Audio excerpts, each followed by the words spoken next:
আসসালামু আলাইকুম। সকাল ৯টা বেজে ২৫ মিনিট। আজ শনিবার। বাংলাদেশ বেতার, কক্সবাজার। স্থানীয় খবরে স্বাগত জানাচ্ছি শামীম আক্তার। অন্তর্বর্তী সরকার সংবাদপত্রের স্বাধীনতা নিশ্চিত করেছে। গণমাধ্যমের ওপর হস্তক্ষেপ না করাকে সরকারের আরেকটি বড় সাফল্য হিসেবে দেখছেন তথ্য উপদেষ্টা মোহাম্মদ নাহিদ ইসলাম। সরকারের ১০০ দিন পূর্তি উপলক্ষে গতকাল দেওয়া এক সাক্ষাৎকারে উপদেষ্টা বলেন, তার মন্ত্রণালয় সরকারের ১০০ দিনে গণমাধ্যমের কার্যক্রমে কখনোই হস্তক্ষেপ করেনি। মিডিয়া এখন তার পেশাগত কার্যক্রম পরিচালনায় সর্বোচ্চ স্বাধীনতা ভোগ করছে। সাইবার নিরাপত্তা নিশ্চিত করতে নতুন নীতিমালা তৈরির প্রক্রিয়া চলছে। সরকারের উপর আস্থা রেখে জনগণকে ধৈর্য ধরার আহ্বান জানিয়ে তথ্য উপদেষ্টা বলেন, এখনই জনগণের সব দাবি পূরণ করা সম্ভব না হলেও প্রতিটি যৌক্তিক দাবি বিবেচনা করছে সরকার। জুলাই বিপ্লবের চেতনাকে সমুন্নত রাখতে বাংলাদেশ টেলিভিশন, বাংলাদেশ বেতার, বাংলাদেশ সংবাদ সংস্থা, প্রেস ইনস্টিটিউট বাংলাদেশ এবং চলচ্চিত্র ও প্রকাশনা অধিদপ্তর সহ মন্ত্রণালয়ের প্রতিটি প্রতিষ্ঠান সফলভাবে কিছু কর্মসূচি সম্পন্ন করেছে ও কিছু প্রক্রিয়াধীন রয়েছে। গত ১০০ দিনে বাংলাদেশ বেতারের প্রধান অনুষ্ঠানগুলোর মধ্যে ফ্যাসিবাদ ও রাষ্ট্রীয় সংস্কারের উপর বিভিন্ন অনুষ্ঠান প্রচার করা হয়েছে বলে তিনি উল্লেখ করেন। বাংলাদেশ বেতার কক্সবাজার আঞ্চলিক কেন্দ্রে কণ্ঠস্বর পরীক্ষায় উত্তীর্ণদের মাঝে সনদপত্র বিতরণ করেছে। গতকাল কেন্দ্র প্রাঙ্গণে নজরুল সঙ্গীত, রবীন্দ্রসঙ্গীত, পল্লীগীতি, আবৃত্তি, উপস্থাপনা, যন্ত্রসঙ্গীত সহ বিভিন্ন অডিশনে উত্তীর্ণ ১৯২ জনের মাঝে সনদপত্র বিতরণ করা হয়। অনুষ্ঠানে প্রধান অতিথি ছিলেন বাংলাদেশ বেতারের মহাপরিচালক মোহাম্মদ সালাউদ্দিন। উত্তীর্ণদের শুভেচ্ছা জানানোর পাশাপাশি প্রধান অতিথির বক্তব্যে বাংলাদেশ বেতারের মহাপরিচালক বলেন, সরকারের উন্নয়নমূলক কর্মকাণ্ডে জনসম্পৃক্ততা তৈরি করে দেশের সার্বিক উন্নয়নে কাজ করছে বাংলাদেশ বেতার। তিনি আরও বলেন, তথ্য প্রযুক্তির উৎকর্ষের মতো একটি বড় চ্যালেঞ্জ মোকাবেলা করেও নিয়মিত নির্ভরযোগ্য অনুষ্ঠান ও বস্তুনিষ্ঠ সংবাদ প্রচার করছে তৃণমূল মানুষের এ গণমাধ্যম। কেন্দ্রের আঞ্চলিক পরিচালক মোহাম্মদ আশরাফ কবিরের সভাপতিত্বে অনুষ্ঠানে অতিরিক্ত পরিচালক প্রশাসন ও অর্থ সৈয়দ জাহিদুল ইসলাম, আঞ্চলিক প্রকৌশলী এটিএম মেহেদি কামাল, উপ আঞ্চলিক পরিচালক এএসএম নাজমুল হাসান, সহকারী বার্তা নিয়ন্ত্রক শামীমা নাসরিন শমী সহ অন্যান্যরা বক্তব্য রাখেন।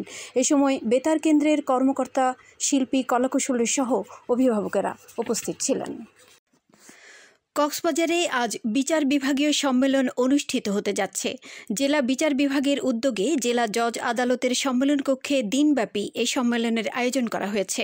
এতে সভাপতিত্ব করবেন কক্সবাজারের জেলা ও দায়রা জজ মুন্সি আব্দুল মজিদ।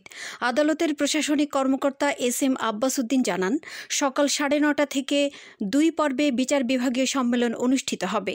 প্রথম পর্বে দেওয়ানি ও ফৌজদারি মোকদ্দমার বিচার নিষ্পত্তিতে উদ্ভূত সমস্যা ও বিলম্বের কারণসমূহ চিহ্নিতকরণ এবং উত্তরণের উপায় সম্পর্কে আমন্ত্রিত অতিথিসহ সকল পর্যায়ের কর্মকর্তা ও আইনজীবীদের উন্মুক্ত আলোচনা এবং সুপারিশমালা প্রণয়ন করা হবে।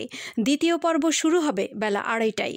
এ পর্বে উপস্থাপিত প্রতিবেদন সহ দেওয়ানি ও ফৌজদারি আদালতের কার্যক্রম পরিচালনায় উদ্ভূত সমস্যাসমূহ চিহ্নিতকরণ ও এর সমাধানের লক্ষ্যে উন্মুক্ত আলোচনা করা হবে। খুরুশকুল চলছে সনাতন ধর্মাবলম্বীদের 53তম রাস মহোৎসব।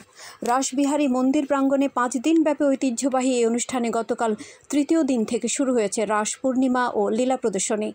মহোৎসব স্থলে জেলা, উপজেলা সহ বিভিন্ন এলাকার পুণ্যার্থীরা অংশগ্রহণ করছেন।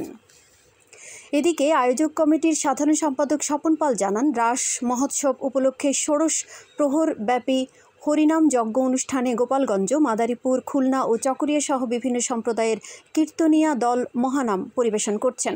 সনাতন ধর্মাবলম্বীদের মতে গোলক বিহারী শ্রী শ্রী রাস ঠাকুর সাধুজনের পরিত্রাণ ও দুষ্টজনের বিনাশ সাধনে মনুষ্যদেহ ধারণ করে এই ধরাধামে অবতীর্ণ হন এবং বদ্ধ জীবকে তাঁর বিভূতি প্রকাশ করতে শ্রী শ্রী বৃন্দাবন ধামের রাসস্থলিতে রাসলীলা প্রদর্শন করেন।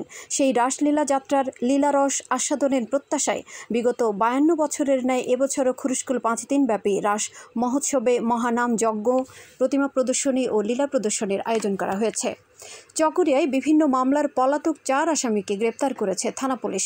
গতকাল বিশেষ অভিযান পরিচালনা করে তাদের গ্রেপ্তার করা হয়। গ্রেপ্তারকৃতরা হলো চকরিয়া পৌরসভার শমশেরপাড়া 2 নম্বর ওয়ার্ডের বাসিন্দা নূর আহমদের ছেলে মোহাম্মদ শাহ আলম, 9 নম্বর ওয়ার্ডের রাজধানী পাড়ার সাবির আহমেদের ছেলে নাজিম উদ্দিন, ডুলাহাজারা ইউনিয়নের 8 নম্বর ওয়ার্ড নতুন পাড়ার আমির হোসেনের ছেলে নুরুল কাদের এবং খুটাখালী ইউনিয়নের 8 নম্বর ওয়ার্ড দক্ষিণ ফুলছড়ির কামাল হোসেনের ছেলে দেলোয়ার হোসেন। চকরিয়া থানার ভারপ্রাপ্ত কর্মকর্তা মোহাম্মদ মঞ্জুর কাদের ভূঁইয়া জানান, গ্রেপ্তারি পরোয়ানাভুক্ত 4 আসামিকে আদালতে প্রেরণ করা হয়েছে। আবহাওয়া এখন জানিয়ে দিচ্ছি বাঁকখালী নদীর মোহনা ও সংলগ্ন এলাকার সামুদ্রিক জোয়ার ভাটার সময়সূচি। আজ জোয়ার শুরু হয়েছে ভোর 4:53 চলবে সকাল 10:18 পর্যন্ত।